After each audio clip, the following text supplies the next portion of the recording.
வணிக சிலிண்டர் தட்டுப்பாடு காரணமாக திண்டுக்கல்லில் சாலையோர உணவுக் கடைகள் மூடப்பட்டிருப்பதால் காய்கறிகள் விற்பனையாகாமல் தேங்கியுள்ளன.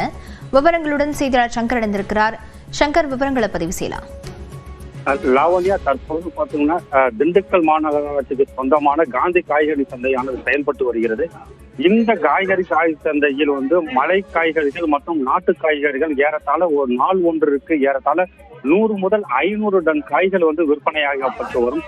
தற்பொழுது கேஸ் கட்டுப்பாடு காரணமாக உணவகங்களில் உணவு கட்டுப்பாடானது கொண்டு வரப்பட்டு இட்லி, பொங்கல், கலவை சாதங்கள் மட்டும் விற்கப்படுகின்றன. அது மட்டும் இல்லாமல் சாலையோர கடைகள் மற்றும் ஃபாஸ்ட் ஃபுட் கடைகள் கேஸ் தட்டுப்பாடு காரணமாக மூடப்பட்டு வரக்கூடிய இந்த சூழ்நிலையில் இங்கு வரக்கூடிய காய்கறிகளை அரிமானம் செய்ய முடியாத ஒரு சூழ்நிலை காணப்படுகிறது.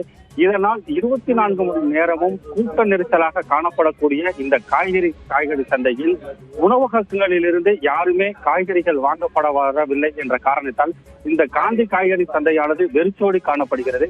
தற்பொழுது 3 தினங்களாக இங்கு வரக்கூடிய காய்கறிகள் தேக்கமடைந்து விற்பனையாக முடியாத ஒரு சூழ்நிலை காணப்படுவதால் மேலும் இந்த காய்கறிகளானது அன்றாடம் விற்பனை செய்யப்படக்கூடிய ஒரு பொருளாக கருதப்படுகிறது.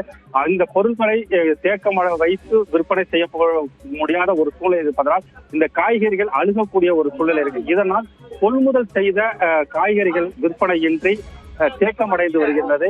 இதே சூழ்நிலை நீடித்தால் உணவகங்கள் மட்டுமல்லாமல் காந்தி காய்கறி சந்தைகளில் மூடக்கூடிய ஒரு சூழ்நிலை ஏற்பட்டுள்ளது என்ற வியாபாரிகள் வருத்தத்துடன் தெரிவித்துள்ளனர். லாவண்யா, விவரங்களுக்கு நன்றி சங்கர்.